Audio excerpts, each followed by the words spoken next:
Hey guys, this is Ben Smith from Ultrasound of the Week.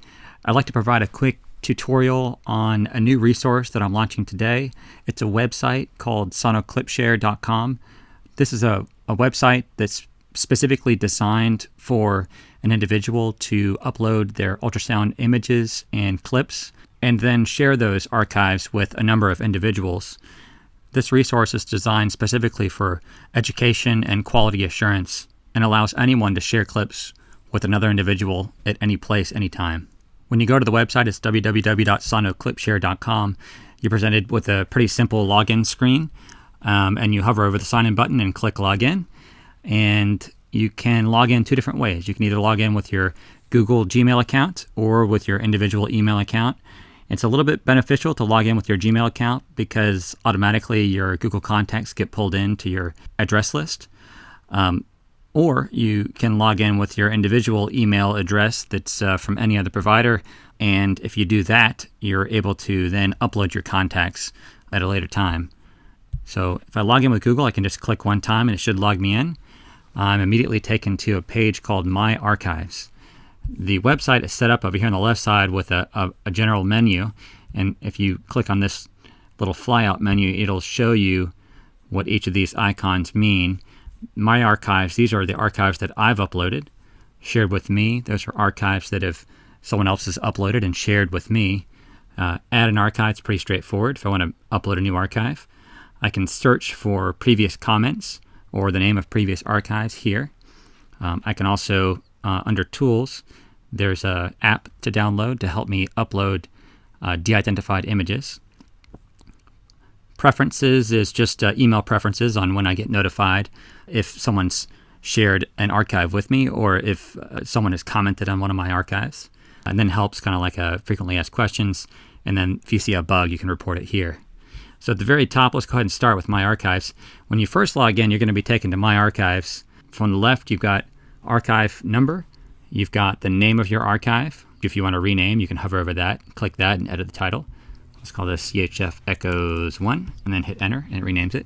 You've got the date of upload, you have the number of clips, the number of stills, with whom you've shared this archive in your list here. You've got the number of remarks that have been made, the number of comments that have been made on your archive.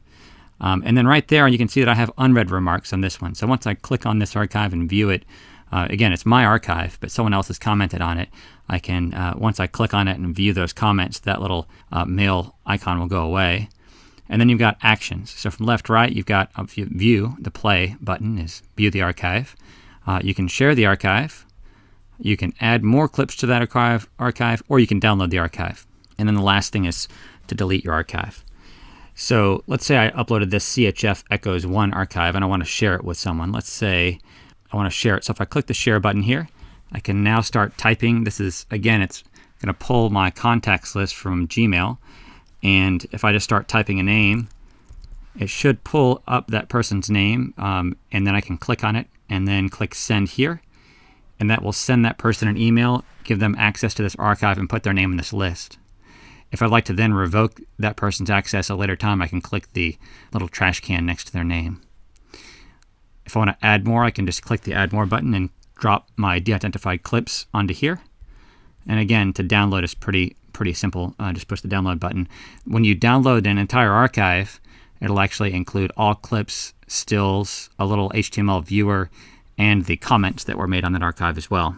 So you can see that it's kind of a powerful tool if you decide that you don't want to keep all of your archives online. If you have some valuable comments that have been made on that archive, you can click download and it'll download that archive in its entirety. And at the very top here, I can actually search for archive. I can show all my archives in the entire list here. I can go back to just 10, which is the default. I can search. Let's say I want to search for all the archives that I've shared with Avila. So I'll just type in Avila, and now only the archives that show up with Avila. Or if I want to search by, let's say I've got some VScan images. So I just want to type in VScan, and it'll just bring up the one that has the title of VScan. This is a pretty straightforward view here. The next thing on the list is shared with me. And again, this is pretty straightforward also. These are archives, kind of like my inbox. So this is like my outbox. These are my archives that I sent to people.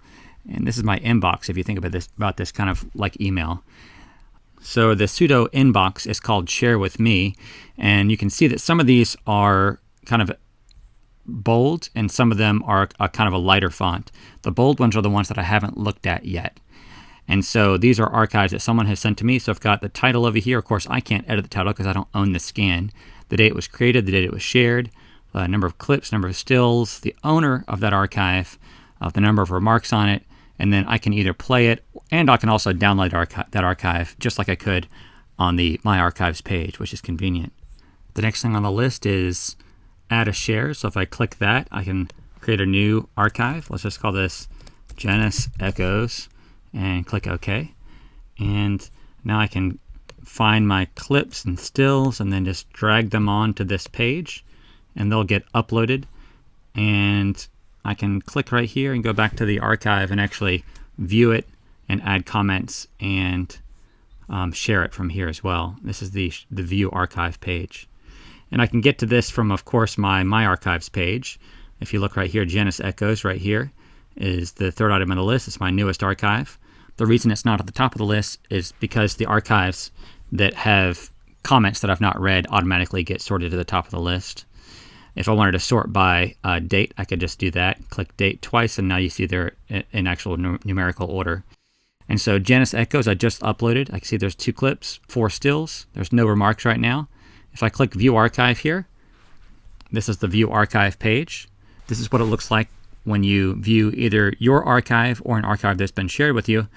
As you scroll down, you can see this is a still right here. And at the top of the page, I've got the same archive demographic information that you have on the My Archive page. As I scroll down, let's say I want to change the contrast or brightness on this. I can click and then hover over that. And as I change up and down, just like a PAX viewer, it'll change the brightness and contrast. I can reset it by hitting that button. Since I own this archive, I can actually delete a particular image. So I can delete this image right here by clicking the delete button, or I can download this particular image. As I scroll down again, this is a still. Say I want to add a comment. Let's just say peristernal short axis. Then click enter. It adds a comment, which if I want to go back later, I can edit by clicking that button right there. I can edit or delete it, kind of like a Facebook style viewer. These are still images. And when I get here, there's a clip, and the clip is automatically playing. Once again, I have the ability here to change the brightness and contrast by clicking the brightness contrast button or resetting it. As I scroll down here, let's say I want to change the speed. I can change the speed here. I can do full speed, half speed, 1/4 speed, or 1/10 speed. And again, I can change the brightness or contrast here. I go back to 1x speed and change the brightness back to default. There are a couple other functions that are available. If you look over on the right side, you can actually share this particular archive with someone, just like you could on the My Archive page. You can add scans to this archive. You can sort this archive from here. You can download it or you can delete it. So let me show you what it looks like to sort. If you click the sort button here, I've got my clips and stills here as thumbnails. I can change the size of my thumbnails here by dragging the slider. I can turn the preview off. If I leave the preview on and I click an image, it actually plays the clips and it just shows me a still there. If I can actually make that bigger also. I can make my preview look bigger. So as I click, I can click it on each one of these and see that that's a clip. This is a still. And what I can do is then click and drag this to a different location to reorder them. So I could change my thumbnail size, make them real small if I had 20 or 30 clips, and I can just easily click and drag to reorder these. And if I click OK, it takes me back to the archive with the new order. So now I've got a clip at the top here. Next, let's go over to Tools. So if I click on the little wrench over here on the left side, Tools, this is going to show me the version of the desktop uploader that I can download. Since I'm on a Mac, I'm showing the download the Mac OS installer. If you're on Windows, there's a Windows version as well. And this is a desktop application that I've written to help you upload archives quicker and to de-identify your images at the same time. Oftentimes, you may have clips and stills that have HIPAA information on them, and the SonoClipShare policy is that no HIPAA information should be uploaded to the server. So let me show you what it looks like when you launch the app. So when you launch the app, this looks really similar to the login screen on SonoClipShare because it is. You basically are logging in with the same account password that you have on your online account. So I'm just going to click my login with Google here. It should automatically log me in. And now I essentially just have two choices. I can either create a new archive or I can add to an existing archive. If I click add to existing archive, I can select all my archives out of the list here. Let's say I want to add more to Genus Echoes. I click that. Then I click OK. And now what I'm going to do is drag and drop some clips and stills onto the page here.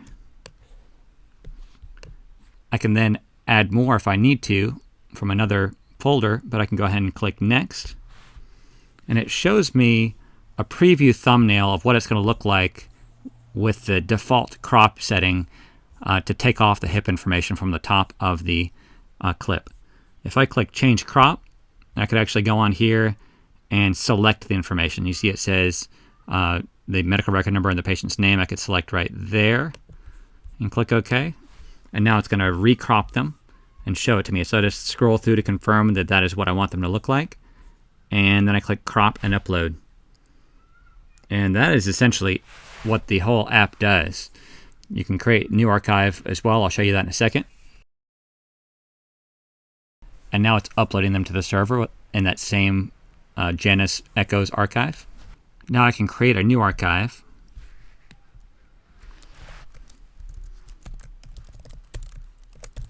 Genus Echo 2 we'll call it. And I can click and drag clips and stills onto there and click Next. Confirm that I like the de-hippification, the de-identification of these clips, and then click Crop and Upload.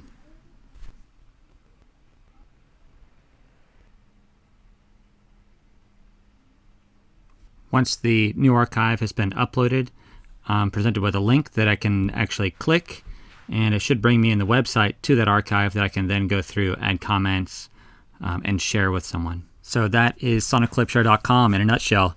It has been my passion and my baby for the past 8 months or so. I've been trying to put this website together, and I'm looking forward to everyone's comments, both good and bad. If you happen to see any bugs, please either shoot me an email or fill out our bug report.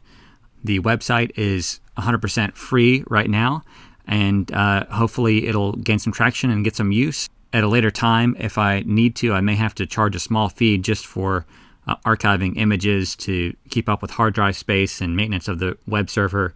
But right now, it's 100% free. Thanks so much.